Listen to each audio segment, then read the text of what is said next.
I figured I should take a proper video of the garden, so here it is. Outside, I used pallets to make the fence.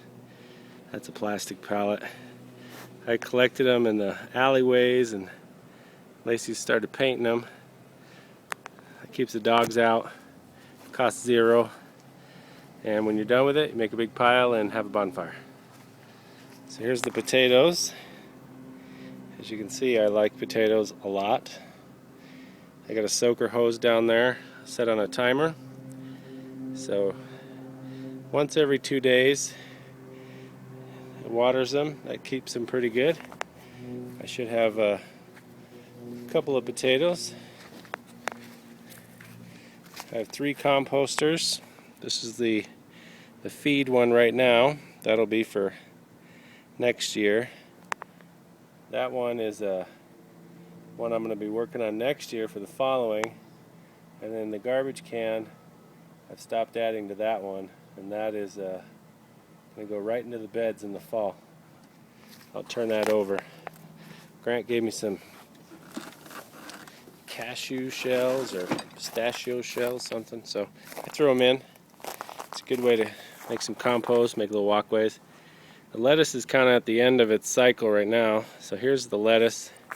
We got red, mixed, romaine. I just cut a lot for people at work. It'll grow back. Leaf. I'm kind of tired of lettuce. The way I made my walkways was I laid down cardboard, which I found, and then you can put hay or dirt on top. That keeps the weeds from coming through. Makes you a pretty good workspace. And then you can compost that after a couple years. Collard greens, like I said, I'm cutting the leafy stuff down. Here's part of the watering system. So it's a drip irrigation. I got some tomatoes I stashed in there. Greg gave me those. There's spinach. Over here, we've got Swiss chard, which likes the moderate sun, and I really put that there to kind of block the peas and protect those a little bit. You got to string up the peas or they'll just lay flat. So they're growing up that trellis I made, and they'll be up on that by the end of the summer.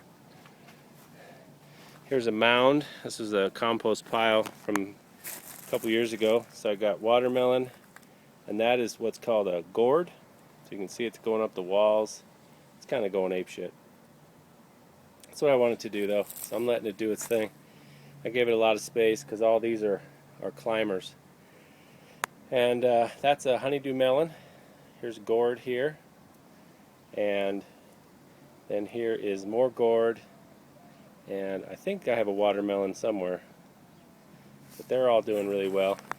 So you see the little slate tiles force the water to drip into the troughs that I dug. That keeps them well hydrated. Don't have any watering issues here. Part of the watering system. Carrots. They get most of the day, but not the late afternoon, which will burn them up. As you can see, I like carrots. I like the juice. So I'm going to have a lot. And then kale here. So this is the juicing bed. Had a little aphid attack. So I found the best way is to kind of pull the leaves that the aphids are on and keep hitting it with water. I don't use any pesticides or anything. And if I lose it, I lose it. That's the way it goes. You don't spray everything. Tomatoes, heirloom, organic, surrounded by honeydew melons, which love it here. So they're going crazy. Then I've got zucchini. It's a little bit hot today, so they're kind of wilted over. And squash. So they will be pretty much out of control by the end of summer. And then back here hiding is some carrots, which I may have planted too close. So I might lose those. There's another tomato, heirloom. I got onions here. Those are just plain old white onions. So, there's the water lines. You can see the system comes around like that, goes along the wall, and is connected to a hose and the timer up there. I had to run water over the roof because there wasn't any in the backyard.